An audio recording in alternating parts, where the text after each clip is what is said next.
महादेव शम्भो गिरीश त्रिशूलं स्वैदं समस्तं विभाति तयस्मात् शिवदान्यथा दैवतं नाभिजाने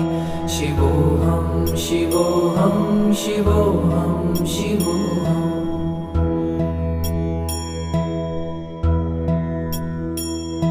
यतो जयतेदं प्रपञ्चं विचित्रं स्थितिं याति यस्मिन्नेकान्तमन्ते सकर्मादिहीनं स्वयं ज्योतिरात्मा शिवोऽहं शिवोऽहं शिवोऽहं शिवोऽहम्